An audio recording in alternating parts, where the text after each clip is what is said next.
Biz бастаймыз.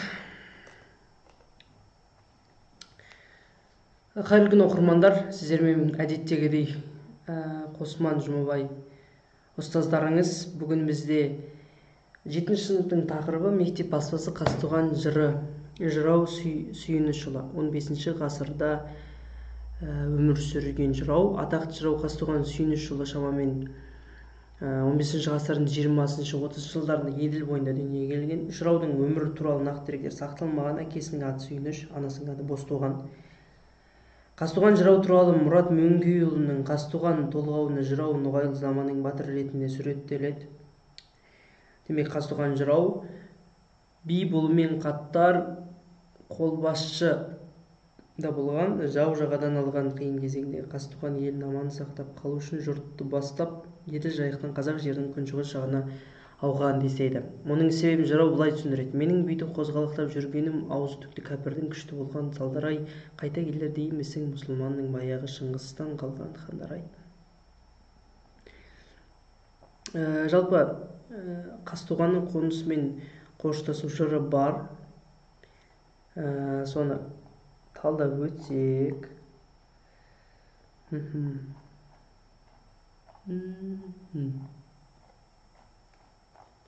Бізде қалай жасырынған екен?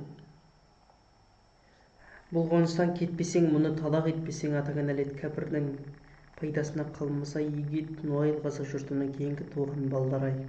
Алдыра қалғыр көк жайық, аңырап қалған қонысым, қонысымнан ауған соң кетпеге ет арысым. Таудағы тарлан бөрі едім, тарылған сынды тынысым. Кейінгі өскен жас бала ақ балтырын түрініп, басарына ерініп, көкірегі күйініп, тек тірлікке сүйініп, ықтиярсыз жүгіріп, аузы түкті кәпірдің етпеге ет жұмсын.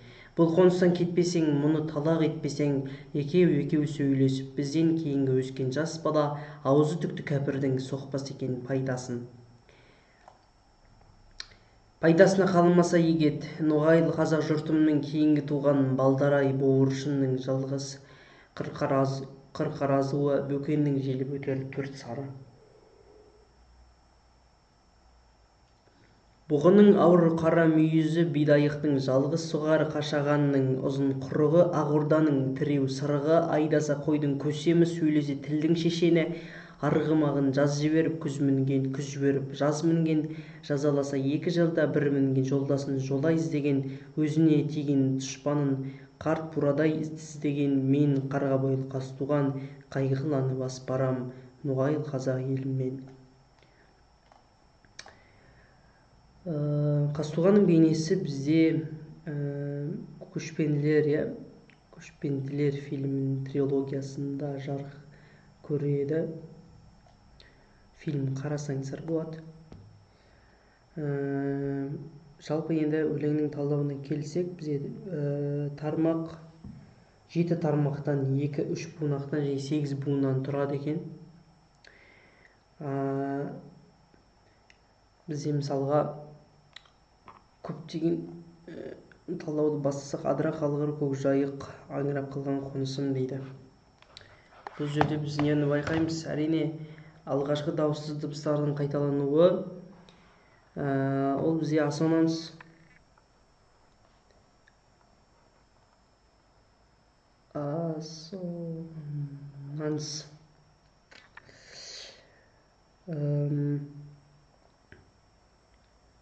Таудағы тарлан бөр едім дейді.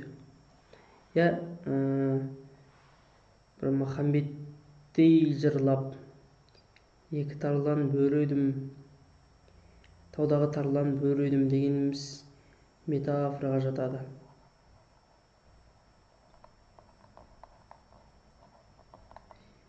Т білесіздер, дауыссыз дыбыстардың қайталануы, сөйлем басында аллитерация. Сыйғанша жаздым. Тарылған сынды тынысым, кейінгі өскен жас бала ақ балтырын түрініп, басарына ерініп, көкірегі күйініп, тек тірлікке сүйініп, ықтиярсыз жүгіріп дейді. Бұл жерде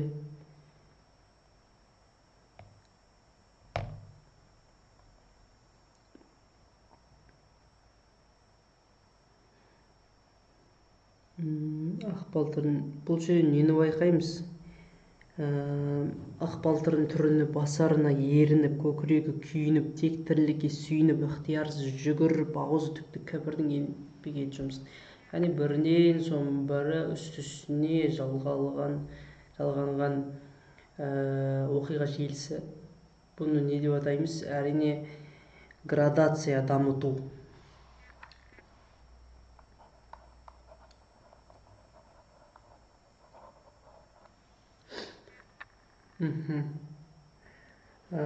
Және де мен ауызы түкті кәпірдің дегенде перифраз байқадым. Перифраз.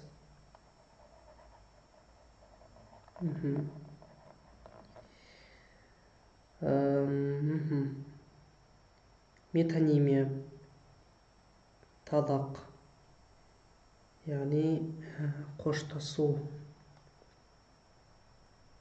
деп келеді.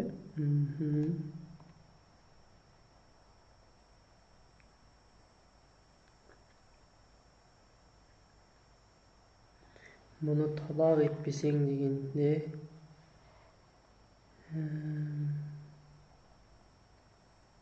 метонимия.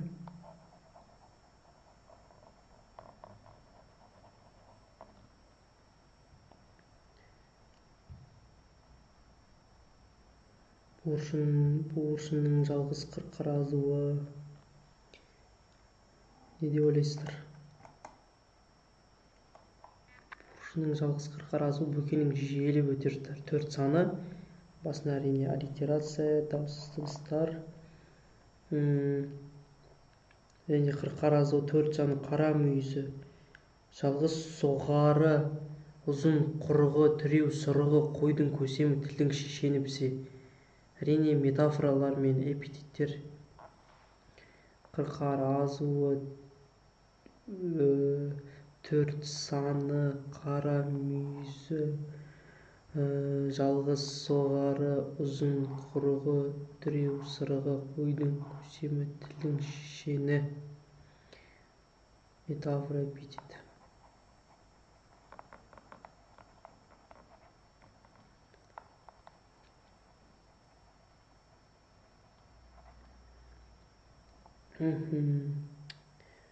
Қарт бурадай. Не болады бізде қарт бурадай? Әрине теңеудай. Қарт бурадай.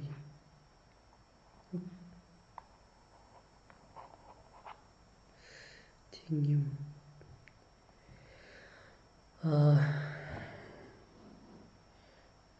Пафос бар, мына жерде. Елімнен.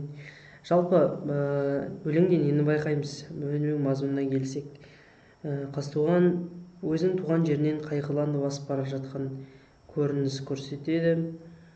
Яғни сол заманда, қиын қыстау замандарда өзінің туған елінен, жерінен кету керек болған себепті жазылған жыр болатын. Еділді қоныс етсеңіз, адыра қалғыр көк жайық деп Қазтуған өзі айтып кеткен болатын.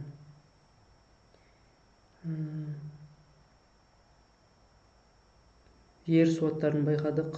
Еділ, жайық, ойыл, қиыл, жем, сағыз.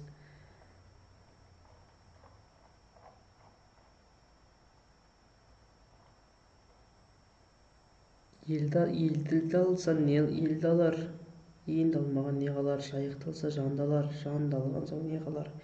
Ойылды алса ойды алар, ойлаш сонда не қалар дейді. Яғни өз жерін тартып алғанның солай сипаттаған болатын. Еділ,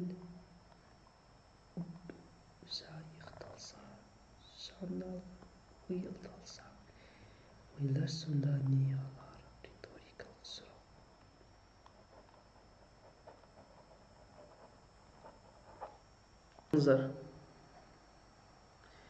Достар, бүгін біздер Қазтуған жырауды өттік. Келесі сабақта кездескенше.